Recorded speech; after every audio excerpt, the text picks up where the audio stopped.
Alright, so this is the bottom fork bolt that goes in here. This one is the top one that goes in here. And then these two are the brake line bolts.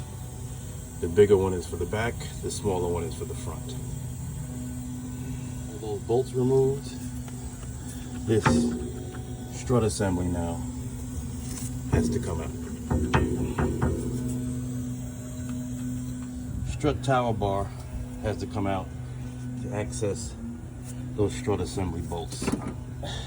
There it is. Probably off for the first time in 30 years.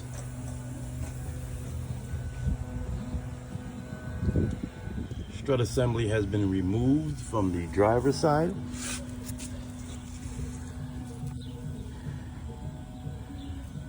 Now I got clear space to get the control arm off. Here is the original strut assembly, which I believe is a Honda part number. A lot of Honda parts have ST in the middle for the Acura. Doesn't look that bad visually, but you know, things are shot from having so many miles.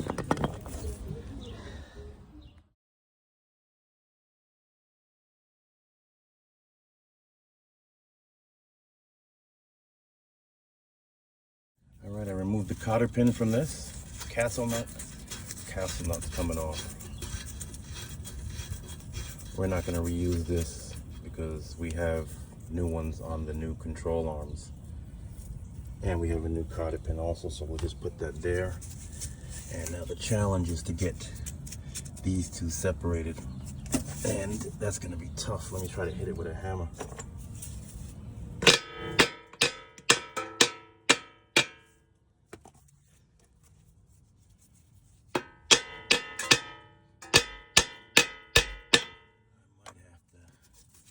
Get the fork tool on this. Yeah, that's gonna be tough to get out there, buddy boy. We'll do it. Ball joint removed from that knuckle. Can't get the job done unless you got the right tool, so here's my ball joint separator on the air compressor. Progress. We got everything detached. Okay. We got the bottom fork loose and out. We disconnected these brake lines. We're not going to touch those. Don't want to damage those. We got the shock strut assembly out. Now we've got to get this control arm removed. And the reason why we took the shock strut assembly out first is because of this piece back here. We've got to unbolt it from inside the car and then drop these out. But they would not be able to be removed unless that strut assembly was gone first. So we've got to get this one, and there's one over here we have to get out also. Then we drop those out. This baby should fall right out. See this thing here? See how loose that is? Yeah. That's not providing much stability at all. Still feels a little solid, but I don't trust it. It's got to go, probably, and never get changed again. Okay, upper control arm is out. This is original Honda part. These bushings are old. You can see this is shot. This is not good. That's not holding nothing.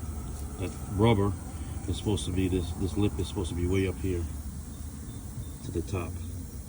And usually filled with grease, but it's deflated and it's pushed down, so it's really not giving much stability to the wheel when it moves.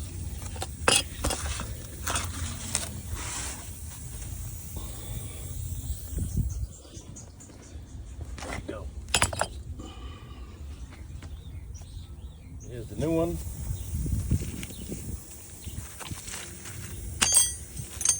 New ball joint. New everything with the camber adjustment. And here are the torque specs. Upper control arm K-tune to the chassis. Front. And here is the upper control arm to the steering knuckle, which is this thing. 35. So we've got to get them tightened to these torque specs. And this is the rear we'll do later. Tip this over to the old one, and you can compare it. This one is stamped steel from the factory. All right, that's original. This one, tubular design,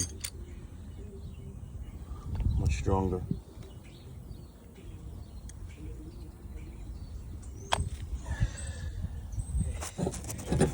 That upper control arm is in. Screw it in. Now we got to get it into this knuckle. Boom. We're in. We get the new castle nut. That's going to go on with the new cotter pin.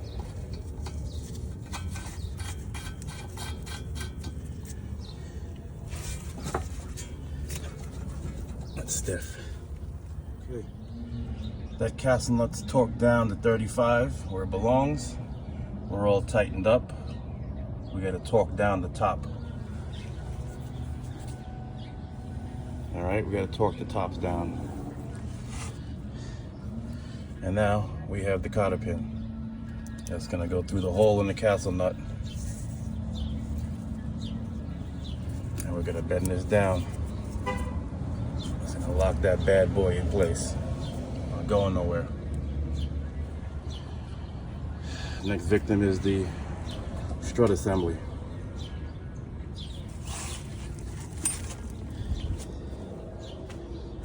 So here's the old one. And here is the new one.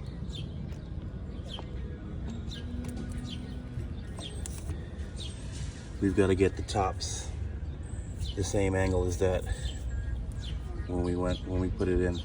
That's why I put silicone grease in here so I can twist it. We're slowly getting it in. We've got to get this part here, the bottom of this assembly, into this fork. Now you see the back of this fork has a notch, and that is for this piece here that has to slide in here.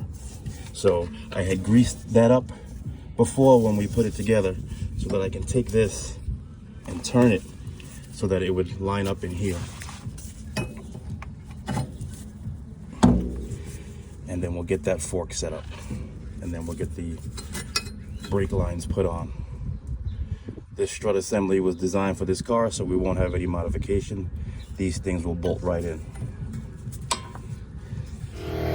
All right, so we got this piece here lined up in the notch where it belongs.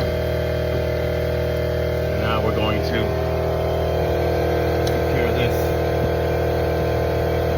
to hopefully without it falling out. And then we'll get the setup going. Almost done on one side.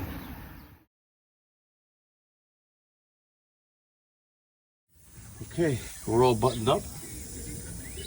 Everything is put back. Looks pretty good. Looks very good. I'm gonna pat myself on the back. Now I just have to torque down some of these bolts, but we've got to get the car down on the ground and get the best torque out of it that way rather than torquing it while it's up in the air. And then continue to the next side. I'd like to change these too. These are the lower control arms. I want to change those out. And this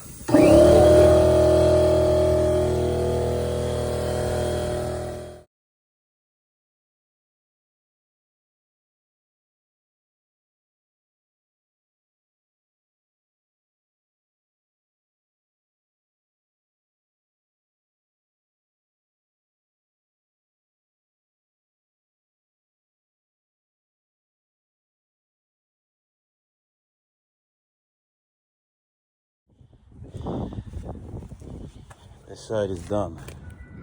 Just one side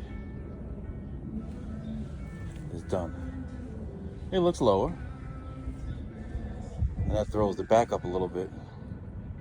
But we got to get to the back after we do the front. But that front looks lower. Here's the side we didn't get to yet. So there's three and a half fingers. Can't get the fourth one in. That's about 3.5 fingers. Let's check the other side.